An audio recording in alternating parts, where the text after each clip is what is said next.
Hey, what's going on, everybody? In today's video, I'm going to be ranking my top 10 cornerbacks for the 2023 NFL season. Of course, these are my preseason rankings. But since there's so many good cornerbacks in the league right now, I have a lot of honorable mentions. Marshawn Lattimore, Stephon Gilmore, Tyson Campbell, DJ Reed, and Jamel Dean. Not in any specific order. So let's get right into this video. Starting off my list at 10, I have Trevon Diggs. Now, in 2021, Trevon Diggs had a historic year with 11 interceptions, and I left him off my top 10 last year. However, this year, he fully deserves his top 10. In 2022, his interceptions number fell a little bit with 3 interceptions, but his pass deflections went up with 14, which is tied for 12th in the league. What Trevon Diggs improved on so much more from his 2021 season was his coverage. He was the highest rated cornerback, 20 yards plus, which means that if you threw it deep, you likely weren't going to complete it over Trevon Diggs. Now, obviously, he didn't have as much interceptions, going from 11 to 3, but I'd rather have him be better in coverage than have the gaudy interception numbers, but allow the most yards in the league. And at this point, he's now one of the elite deep field defenders. Sometimes he can get overwhelmed by really good route running receivers, but I have him at 10. At number 9, I have Marlon Humphrey. Marlon Humphrey had yet another solid year with 3 interceptions, 1 forced fumble, and 7 pass deflections. I don't know if this is me, but I think Marlon Humphrey had a quite good season last year. He didn't get as much recognition as guys like Tariq Woolen, Sauce Gardner, and Tyson Campbell. There were a lot of new flashy cornerbacks that came into the league that overshadowed Marlon Humphrey's really good year. Most importantly, Marlon Humphrey allowed 0 touchdowns in 2021 in over 600 snaps, which was the most in the league. Now, another consistent thing about Marlon Humphrey is his physical ability. He's always trying to jar the ball loose, and he makes great efforts on tackles. I don't see Marlon Humphrey on a lot of top 10s, but he deserves to be there, so I have him coming in at 9. At number 8, I have the rookie Tariq Woolen.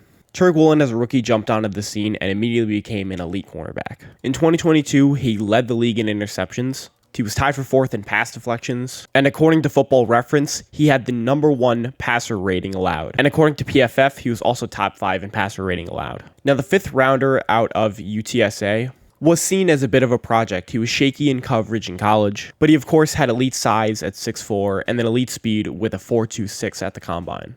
And if anyone's going to do well with a project, it's going to be Pete Carroll. And Tariq Woolen won with his length and speed almost every time. When he was paired up against guys like DeAndre Hopkins, he was able to jar the ball loose with his elite length and his quick jump to the ball. I think the only weakness that Tariq really shows is his block shedding ability. We saw in the playoffs against the 49ers that when he wasn't able to shed that block on that Brandon Ayuk touchdown. But he was a Pro Bowler in year 1, and he's definitely got a bright future ahead of him. I got him coming in at 8. At number 7, I have Jaycee Horn. Jaycee Horn had a very quiet but lockdown season in 2022.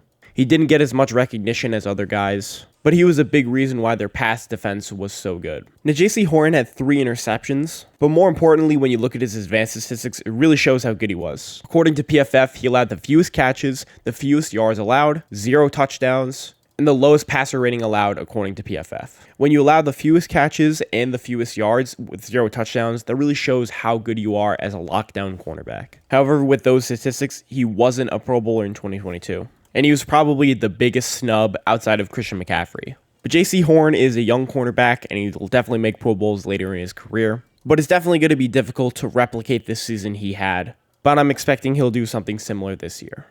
At number 6, I have James Bradberry. It was difficult to determine who actually had a better year between Darius Slay and James Bradberry. And by most statistics, they would probably say James Bradberry. Because in 2022, Bradberry had 3 interceptions, was 3rd in pass deflections with 17, and according to Pro Football Reference, he had the 2nd lowest passer rating allowed with 51.6. Bradberry had such a good season before allowing that final blow in the Super Bowl, which was that holding call against Juju Smith-Schuster. But disregarding that, Bradberry had a top 5 cornerback season. However, I'm coming him at 6 on this list. After being a cap casualty and being released by the New York Giants, James Bradberry became a Pro Bowl and a second-team All-Pro in 2022. Bradberry also got a new contract, which was a 3-year, $38 million deal to stay with the Philadelphia Eagles. The one thing that I am concerned about is Bradberry is about to turn 30 years old. And when cornerbacks turn that age, they start to decline. However, I think Bradberry still puts up another few elite seasons, so I have him coming in at 6. At number 5, I have the new Miami Dolphin, Jalen Ramsey. Jalen Ramsey had a really weird season in 2022. At times he was really good, at times he was really bad. In 2022, he had 4 interceptions, he was second in pass deflections with 18, and he forced 3 fumbles, which was tied for 6th. He also had 2 sacks, and obviously he was very impactful in the run game as well. However, with his counting stats being really good, he allowed 6 touchdowns through the air this year, which was the most in his career.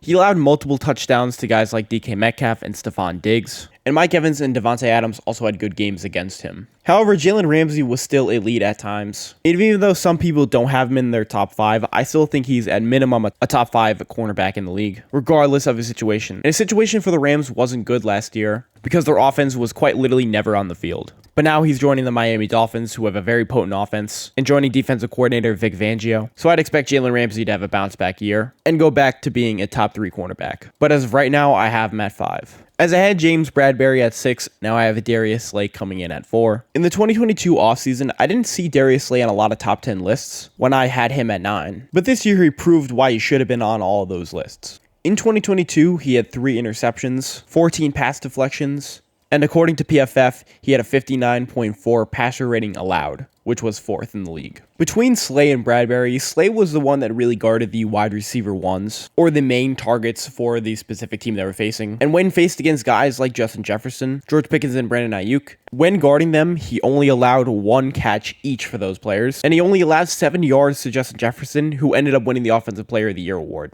and caught that interception while covering him. But he did have some weird moments in 2022, like when he allowed a touchdown to Kenny Golladay in garbage time of the Giants game, which was Kenny Galladay's first touchdown in 3 years. And he did allow 100 yards to Terry McLaurin when the Eagles lost to the Commanders. However, big play Slay was still elite while having a harder task than James Bradberry. Slay made the Pro Bowl list in 2022, but he didn't make the All-Pro list when his teammate James Bradberry went over him as a second teamer. But I think he probably should have made it over Bradberry, and I have him 4th on my list. I have Jaire Alexander as my 3rd best cornerback in the league. Jaire had a really good 2022 season. He was tied for 5th in interceptions with 5 and had 14 pass deflections. But more importantly, I want to look at who he covered. In weeks 1 and 17, he guarded Justin Jefferson, and he allowed a combined 9 yards in those 2 weeks, and 3 receptions when he covered him. He allowed 2 catches and 22 yards to A.J. Brown. Against Garrett Wilson, he only allowed 1 reception for 8 yards, and he only allowed 37 yards to Jalen Waddle when he covered him.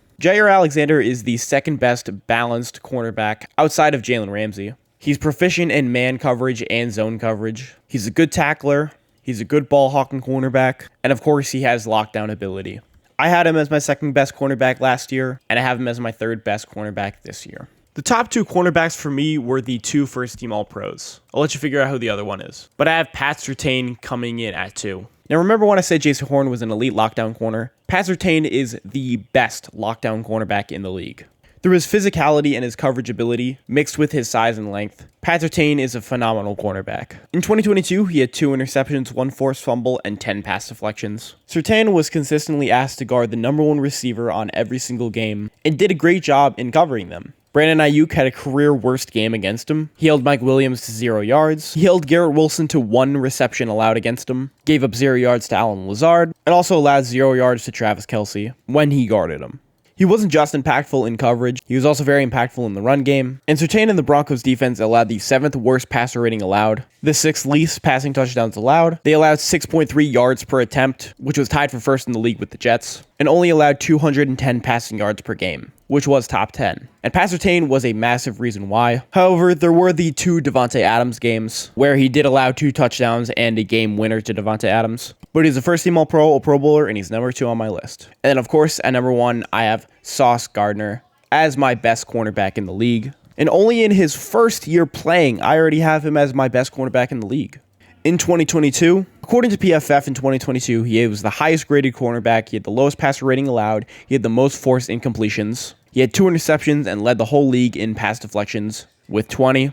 Accolades-wise, he was the Defensive Rookie of the Year, he was a first-team All-Pro as a rookie, he was a Pro Bowler, he led all cornerbacks in Pro Bowl votes, he held Jamar Chase to 0 targets, Tyreek Hill had a season worst against him, and he again held Trevon Diggs to 0 targets in Week 14. He had multiple game-saving pass deflections, and held multiple receivers to negative yard games. Sauce Gardner was PFF's darling the entire year. According to them, he only allowed 1 touchdown, which was against Amari Cooper in Week 3. But if you look at that play, it really wasn't his fault. It was more LaMarcus Joyner because that was his zone. But regardless of that, Sauce Gardner played at an elite level the entire season, spanning from week 1 against Mark Andrews to week 17 against Jalen Waddle and Tyreek Hill. He had 43 out of 50 first-team All-Pro votes. He allowed the lowest yards per snap coverage at 0.59. He allowed the second fewest 15-plus yard catches, only giving up 6. Quarterbacks had a 46% completion percentage when targeting him and a 53.9 quarterback rating. Those were both second. So that's going to help the Jets be the number 1 pass defense in the league. And to me, he's the best cornerback in the league. If you made it to the end of the video, make sure you guys like, comment, and subscribe. Let me know your thoughts about my list. Let me know your list of the top 10 cornerbacks in the league. Let me know how you thought about this video. If you liked it, if you didn't like it, make sure you leave and make sure you go watch the other top 10 rankings videos, and I'll see you in the next one.